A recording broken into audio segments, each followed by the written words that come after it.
كلا أي لا تفعل مثل ذلك وعرفه بأن الهداية لا تحتاج لجهود ولا محاولات كثيرة وأن هذا التأديب الذي أوحى إليه به كان لإجلال الفقراء وعدم الالتفات إلى أهل الدنيا وهذا القرآن مجرد تذكرة لتنبيه الغافلين فمن رغب فيها اتعظ بها وحفظها وعمل بموجبها وهي مودعة في صحف شريفة القدر. Perhatikan baik-baik. Ini yang mau saya sampaikan dan saya tegaskan. Kalla ay la taf'alu mithla dzalik. Yang dimaksud dengan kalla di ayat ini, jangan sekali-kali mengerjakan perilaku demikian. Merendahkan orang yang terlihat kecil secara umum ya. Hanya karena ingin mengangkat orang yang punya kedudukan besar. Menyenangkan orang-orang yang seakan terlihat punya wibawa. Jadi kita ingin disenangi orang, ingin terangkat kedudukan atau menyenangkan orang lain, tapi ditempuh dengan cara merendahkan yang kecil. Ini makna lainnya yang ditampilkan dalam tafsir ini. Maka jangan pernah terdorong untuk mengerjakan yang demikian. Teruskan dulu. Wa arrafahu bi anna al-hidayata la tahtaju li juhudin wa muhawalatin katsirah. Karena begini, dalam kondisi kita ingin memberikan petunjuk dan hidayah, yang paling pokok itu kembali pada pemberi ya. Siapa? Allah. Saya ulangi, yang memberikan hidayah siapa? Yang punya hidayah siapa? Baik ya, hidayah itu jenisnya banyak Pak. Mohon maaf. Yang pertama, ada hidayah pada orang Islam. Jangan disimpulkan hidayah itu dibatasi pada non-muslim dengan kondisi masuk Islam saja, tidak. Ada hidayah yang diberikan pada orang Islam yang sudah beriman. Bentuknya apa? Ya, bentuknya kecintaan untuk meningkatkan amal soleh. Jadi ketika Allah memberikan hidayah pada orang beriman, nanti naik statusnya menjadi takwa. Jadi orang takwa. Ya, urutannya begini. Islam, orangnya disebut muslim. Setelah dia menyatakan berislam, dia punya iman kan? Orangnya disebut mukmin. Ya? Nah, iman ini semakin ditingkatkan, semakin kuat, semakin kuat, semakin kuat, semakin meningkat, nanti naik status dari mukmin menjadi muttaqin.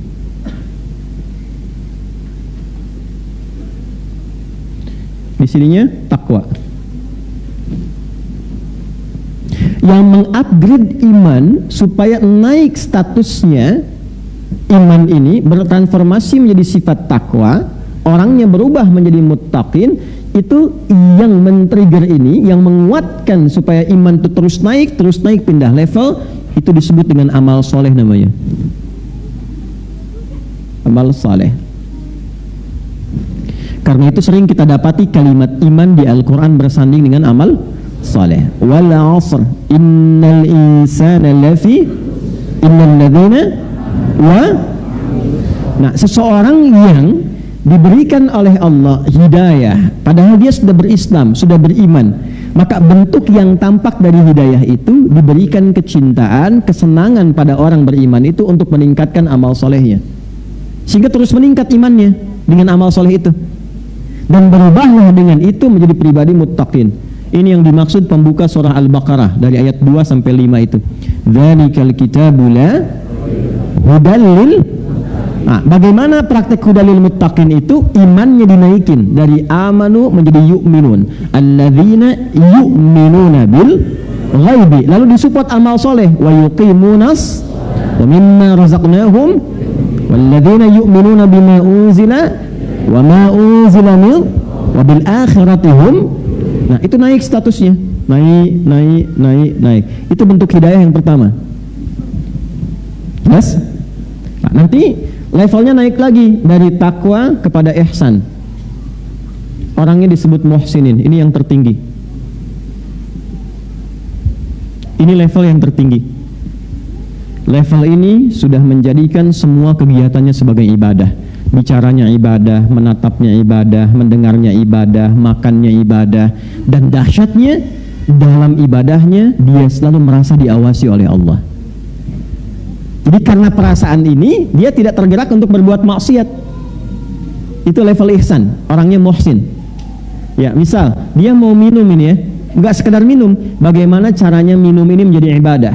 Dari cara ngambilnya pun dia pastikan. Bagaimana Nabi contohkan? Khudh biyaminika ma yalik, ambil dengan tanganmu yang paling dekat denganmu. Ya, kemudian samillah, qul bismillahirrahmanirrahim, dia sebut nama Allah. Dan saat akan minum pun dia merasa dilihat oleh Allah, diawasi oleh Allah, sehingga memastikan cara minum, apa yang diminum semua benar sesuai dengan kehendak Allah. Itulah ihsan. Itu ada di hadis riwayat Muslim nomor hadis yang ke-8. An ta'budallaha ka'annaka tarahu fa in lam takun tarahu fa innahu yarak.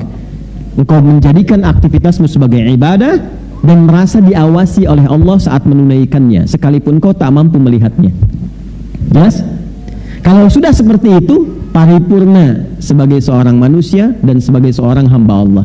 Jadi kalau bicara, dia ukur Allah senang nggak dengan bicaranya.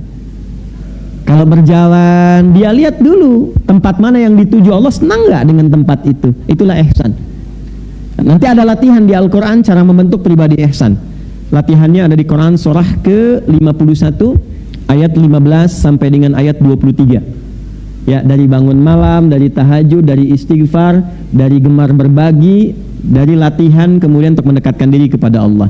Itu kalau Anda bisa kerjakan, Bapak Ibu sekalian, terus konsisten berusaha mengerjakan itu sampai meninggal, itu disifati oleh Al-Quran sebagai seorang calon penghuni taman surga yang sedang beraktivitas di bumi. Gitu. Jelas ya? Itu minimal luas surganya seluas langit dan bumi. Itu ada di Quran surah ketiga ayat 133 sampai 134. Yang kedua, jenis hidayah itu diberikan kepada orang yang belum berislam untuk mengenal dan masuk ke dalam Islam. Ini ada yang non. Ini Islam, ini non-Islam, non-Muslim.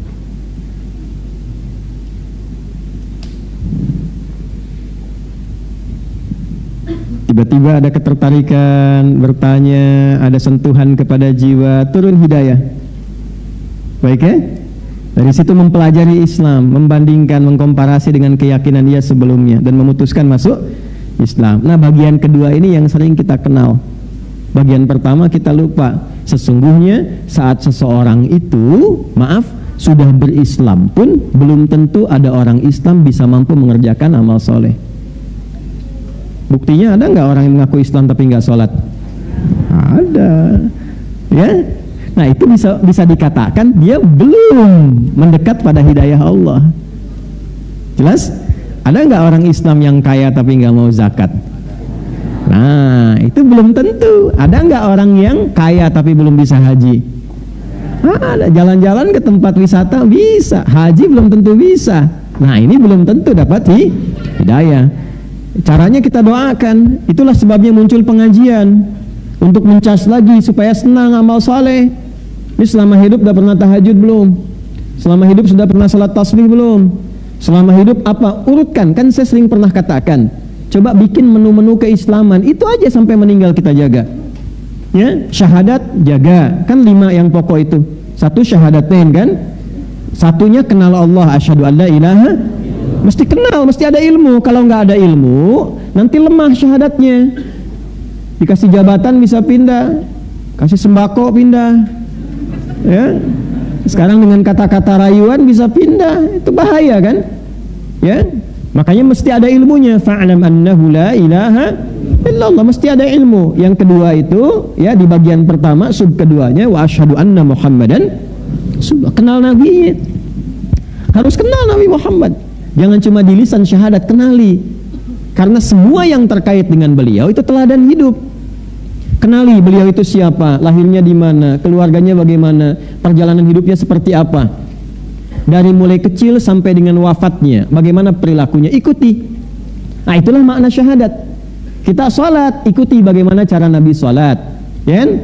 Bukan hanya sholatnya, tapi cara berbakti pada orang tua bagaimana, cara mengenal teman bagaimana, cara berkeluarga seperti apa. Itulah asyhadu anna Muhammadan Rasul. Kalau bisa mengerjakan itu, turun cinta Allah. Turun cinta Allah itu nggak sembarangan Bapak Ibu. Bagian kedua dari syahadat itu penentu cinta Allah Subhanahu wa taala. Itu ada di Quran surah ketiga Ali Imran di ayat ke-31. Qul in kuntum tuhibbunallaha fattabi'uni yuhibbukumullahu wa yaghfir lakum dzunubakum. Firaukan Muhammad sallallahu alaihi wasallam, katakan pada seluruh hambaku yang serius mencintaiku, kata Allah, buktikan cintamu, buktikan kesungguhan cintamu padaku dengan mengikuti ini Muhammad sallallahu alaihi wasallam. Jadi kalau kita mampu ikuti Nabi, belajar aja pelan-pelan secara proporsional. Hari ini saya mau belajar cara bangun tidurnya Nabi. Cari kalau Nabi bangun tidur bagaimana, diikuti dengan dasar kita ingin ikut Nabi. Maka saat kita melakukan itu turun cinta Allah. Tuh. Saya ingin belajar bagaimana cara memandangnya Nabi. Nabi kalau melihat tuh bagaimana? Diikuti, keluarkan ayat, keluarkan hadisnya, dipraktekkan, sepekan belajar itu, turun cinta Allah, dilekatkan pada pandangan kita. Jadi kalau seluruh hamba ini sudah terjaga dengan cinta Allah, maka seluruh perbuatannya akan dijaga dengan rahmat Allah Subhanahu wa ta'ala.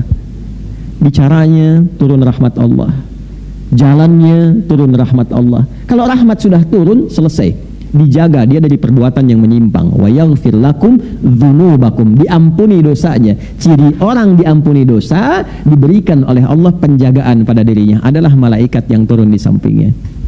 Apa kaitan dengan ayat itu yang akan kita baca nanti? Ya. Tapi tidak masuk status maksum. Maksum itu hanya untuk nabi, untuk rasul. Cuma dijaga, ya. Penjagaannya berupa kemuliaan. Dalam bahasa Arab disebut dengan karamah namanya. Ya, kalau nabi dapat mukjizat, kalau manusia biasa mendapatkan apa? Karamah. Dan karamah tidak diperjualbelikan, tidak buka papan nama ya. Gitu. Biasanya ketahuannya setelah meninggal. Ya, baru ketahuan. Kalau mukjizat didemonstrasikan untuk menunjukkan legalitas kenabiannya. Kalau karamah tidak didemonstrasikan.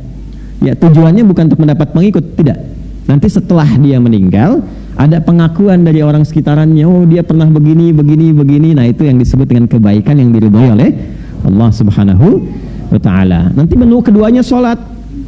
Ya, keluarkan semua jenis sholat, bikin diagramnya. Sholat satu yang pokok apa aja, yang sunnah apa. Nah selama hidup dicek yang belum ditunaikan apa. 3 zakat, ya kan? Termasuk rukun Islam kan? Nah, udah pernah zakat belum? Kalau belum, bikin cita-cita. Selama hidup saya pengen zakat. Dulu orang mau kaya dengan dagang itu bukan karena ingin kayanya, supaya bisa beramal soleh dengan harta.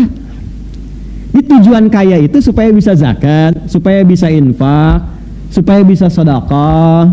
Bukan untuk pamer. Kalau pamer yang di jahiliyah, Pak. Jahiliyah itu bekerjanya supaya kaya buat pamer. Makanya dulu ada tempat kumpul-kumpul untuk pamer harta, nggak tanggung, dihitung, ya dihitung. Makanya nanti salah satu sebab turunnya surah Al-Humazah itu karena kebiasaan ini. Ada namanya aswak, pusat hiburan, Suq Uqad, Suq Dumatul Jandal, dan yang paling elit, paling prestisius. Anda kan lihat kalau ke Mekah, ke Masjidil Haram, di sampingnya ada bukit besar yang ada istana itu. Nah itu tempat paling elitnya, namanya Jabal Qubais. Jabal Qubais. Ini dulu tempat paling elit. Orang berkumpul setiap pekan hanya untuk pamer kemewahan.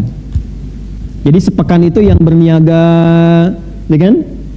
Yang cari macam-macam, semua kumpul di tempat ini untuk pamer, untuk diukur siapa yang hartanya paling banyak, karyanya paling bagus. Yang karyanya paling bagus ditulis dengan tinta emas, nanti dikelilingkan ke Ka'bah, disebut dengan mu'allaqat, yang ditempelkan di Ka'bah. Kelak di era Islam akan diganti dengan kain kiswah yang berisikan ayat Quran dan Asmaul Husna. Jelas? Nanti yang paling kaya diangkat status jadi terhormat. Nih, jadi crazy rich kalau sekarang, yang punya kedudukan. Ya, jadi kalau misalnya maaf hanya untuk update status, flexing, oh jahiliyah udah hatam. Dan terkenal pada masa itu, tokohnya ada, bisa dilacak. Anda pun kenal sampai sekarang tuh. Ya, tahu Abu Jahal, Abu Lahab, tahu kan? Gitu. Jadi itu diantara tokoh-tokoh yang dulu, yang flexing ada, ya, yang pamer-pamer ada, yang suka ngitung-ngitung ada, ya, habis ngitung roasting orang juga ada, gitu. Sudah ada dulu, ya. Ya. Ada ayat roasting itu ada suratnya, wailul likulli humazatil Celaka orang yang suka roasting orang lain tuh. Jangan dipotong kalimatnya. Ya, alladzi jama'a mala wa habis itu hitung-hitung honor, dilihat-lihat, kumpulin, hitung-hitung. Ya, ini kecenderungan kalau orang sudah banyak harta cenderung merendahkan orang yang kecil. Ya, yahsabu anna malahu akhlada, dia menduga harta itu membuat dia naik status elit dan mengekalkan eksistensinya dan sebagainya.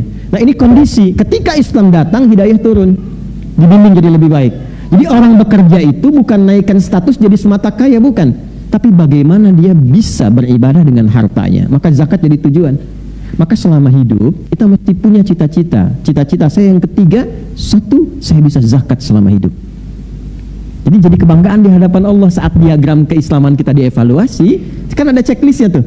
Anda masuk kantor kan di checklist, masuk Islam di checklist juga nanti. Checklist pertama syahadat, kuat nggak? Checklist kedua sholat tuh di hari kiamat dihisab. Yang ketiga checklistnya zakat, ada nggak? Maka punya cita-cita dari sekarang. Nggak akan dilihat berapa jumlahnya. Yang penting selama hidup saya pernah zakat, saya pernah infak, saya pernah sedekah. Masuklah checklist catatan buku kita. Kitab, iqra kitabak, baca nih kitabmu. Kafa binafsikal yauma 'alaika hasiba. Inilah hisab yang pernah kamu kerjakan selama di dunia. Jangan bangga dulu kalau hartanya dititipkan lebih, dicek dulu fungsi ibadah dari harta itu berapa yang sudah terlaksana. Awas, apalagi yang paling berlebih selama hidupnya, wakaf aja belum pernah. Nanti hati-hati tuh hisabnya. Ya, minimal cari yang kecil dulu, wakaf mushaf pelan-pelan sehingga meringankan hisab. 4 apa? Puasa. Keluarkan menu-menu puasa. Bukan hanya Ramadan, puasa Senin, puasa Kamis, puasa ayam bid misalnya, ya. Pernah aja kerjakan supaya kita senang, ada checklistnya, kita pernah mengerjakan itu. Ya. Yang kelima, haji, umrah. Nabung supaya ada usahanya. Man istata'a ilaihi sabila. Kalau meninggal belum pernah ibadah haji, belum pernah umrah, tapi ada catatan malaikat selama hidupnya dia berusaha menabung untuk mewujudkan itu. Itu aja, simpel kok. Kalau profesinya silahkan jadi dokter, silahkan jadi arsitek, silahkan, ya kan? Silahkan. Nah, fungsinya kita mengaji seperti ini untuk mengingatkan kembali, jangan-jangan selama hidup ada yang belum terlaksana. Maka pengajian salah satu cara kita menjemput hidayah. Sehingga ketika hidayah itu didapatkan, kembali dari sini kita ingat lagi kita belum sholat yang sunnah, belum mengerjakan ini, masukkan itu ke dalam menu kehidupan kita sebelum meninggal. Itu yang dimaksud dengan hidayah bagian pertama. Bagi yang mengajar seperti saya, ya, posisikan semua sama yang datang. Jangan karena yang ini punya status, ngadapnya ke sini aja, yang ini nggak pernah dilihat misalnya. Bisa beragam, bisa yang datang itu sambil jualan. Ya, itu di luar kan banyak yang dagang. Ya, yang dagang pun diniatkan untuk ikut belajar. Sehingga waktunya ngaji dulu. Nanti saya sampaikan pada Anda itu yang di luar tolong dibeli ya. Ya, dibantu dibeli, ya, terus saling mengisi satu dengan yang lainnya, saling mendoakan. Anda yang membeli doakan supaya berkah dagangan, yang dibelinya mendoakan Anda supaya nyaman dengan itu, bisa ibadah jadi tenaga yang baik. Itu kan indah. Enggak, saya enggak bicara yang lain-lain, saya bicara yang di sini. Anda jangan kemana-mana. Dan ini enggak direncanakan, memang pelajaran kita begini. Kita apa adanya aja. Ya, kreativitas Anda aja kadang yang kemana-mana itu. Ya. Nah, ini intinya. Jadi kembali kepada tadi, ini yang dimaksudkan. Maaf, ketika seseorang salah mengikuti petunjuk, ya, maka di sini kita katakan lagi, bi annal hidayata la tahtaju li juhudin wa muhawalatin katsiratin. Tidak perlu kreativitas melampaui batas. Ya, cukup ikuti apa yang Allah sampaikan. Nanti biarkan Allah mengerjakan bagian tugasnya, tanamkan pada si fulan, tanamkan pada si fulan, tanamkan pada si fulan. Pada intinya kita mengevaluasi dari sekian banyak ikut kita pengajian, berapa hidayah Allah yang sudah kita kumpulkan. Paham gak maksudnya? Mengerti ya? Jadi ada yang dari sisi pengajarnya, ada yang dari sisi pembelajarnya. Ayat ini ketika diturunkan mengoreksi kepada pengajarnya, jangan sampai ada pengajar-pengajar ketika ingin mengajarkan nilai Islam supaya orang dapat hidayah, mengemas itu dengan cara-cara yang berlebihan. Gak perlu berlebihan pun, kalau Allah berkehendak dapat, ikuti aja petunjuk Allah, simpelnya demikian. Maka petunjuk Allah itu secara konseptual datangnya lewat Nabi. Kalau bicara begini, kalau mengerjakan dengan perilakumu seperti ini, kalau kamu ingin berkata demikian seperti ini, kalau ingin menyampaikan kisah seperti ini.